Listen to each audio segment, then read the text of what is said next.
भाजप आणि शिंदेंची शिवसेना यांच्यामधल्या नाराजी नाट्याचं मूळ स्थान असलेल्या कल्याण डोंबिवलीतला वाद अजूनही शमलेला नाही।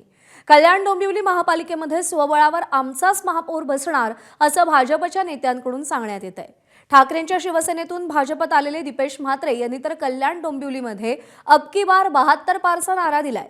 कल्याण डोंबिवली महापालिकेमध्ये स्वबळावर लढायचं असल्याचं आपण वरिष्ठांना कळवल्याचं त्यांनी एबीपी माझाशी बोलताना सांगितलंय।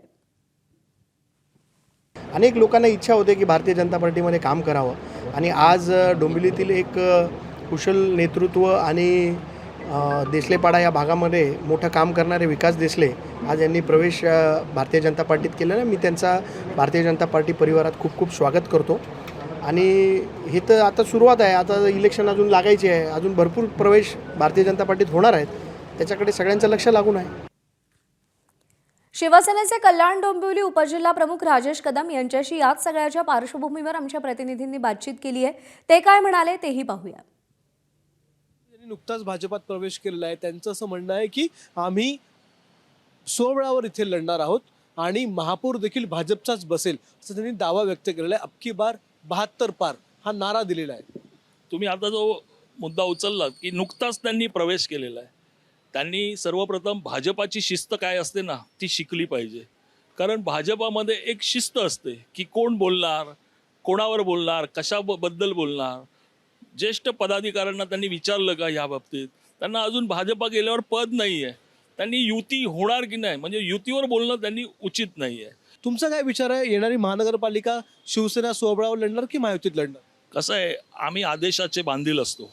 माननीय एकनाथ शिंदे साहेब म्हणजे पक्षाचे वरिष्ठ नेते आम्हाला आदेश देतात, यावर बोलण्याचा आम्हाला अधिकार नसतो। पण शिवसेना, मी काल देखील बोललो, शिवसेना हा राखेतून उभा राहिलेला पक्ष आहे। आम्हाला सन्माननीय साहेबांनी सांगितलं एकला लढो रे, तर आमच्यात तेवढी धमक आहे एकला, कारण हे त्यांना माहीत आहे। आज मी मगाशी बोललो, माननीय रवींद्र चव्हाणांचा हा स्वतःचा मतदारसंघ आहे, तर त्यांना ती अस्तित्वाची लढाई करायचीच आहे, परंतु हा आमचा स्वतःचा बालेकिल्ला आहे। म्हणजे रवींद्र चव्हाण हे प्रदेशाध्यक्ष झाल्याच्या नंतर कल्याण डोंबिवलीमध्ये भाजपचा महापौर बसावा अशी त्यांची महत्त्वाकांक्षा निर्माण झाली असावी आणि म्हणून त्याच्यानंतर हे पक्षप्रवेश सुरू झाले असावे असं वाटतंय।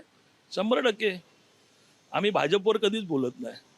आता जो विषय चाललाय तो रवींद्र चव्हाणांच्या अस्तित्वाच्या लढाईवर, मालवणमध्ये जे चाललंय ते त्यांचं गाव आहे, तिकडे सुद्धा ते अस्तित्वासाठी झगडत आहेत। ही डोंबिवली आहे, ही डोंबिवली त्यांचा मतदारसंघ आहे, तिकडे सुद्धा त्यांना अस्तित्व। माझे जर नगरसेवक निवडून नाही आलं तर कुठल्या तोंडाने मी भाजप समोर जाऊ, माझ्या लोकांसमोर जाऊ, हे त्यांच्या मनात चाललेली चलबल आहे। त्यामुळे ऐन कैन प्रकारे काही करून मला दुसऱ्याची मुलं पळवून मला सत्ता आणायची आहे, हे त्यांचं काम चाललेलं आहे। शिवसेनेतले काही लोक आहेत, इतर देखील पक्षातले काही लोक आहेत ज्यांचा रेटा वाढलेला आहे आणि ते जर आम्ही घेतले नाहीत तर दुसऱ्या पक्षात जातील, त्याच्यामुळे आम्हाला ते घ्यावे लागतात।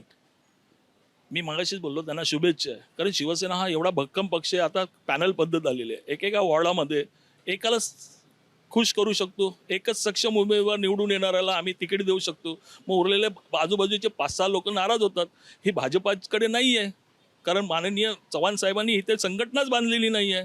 डोंबिवली आणि कल्याणमध्ये नेमकं काय होणार हे येणाऱ्या काळामध्ये ठरेलच, मात्र त्याआधीच आता हे छोटे मोठे का होईना पण फटाके वाजवायला सुरुवात झालेली आहे।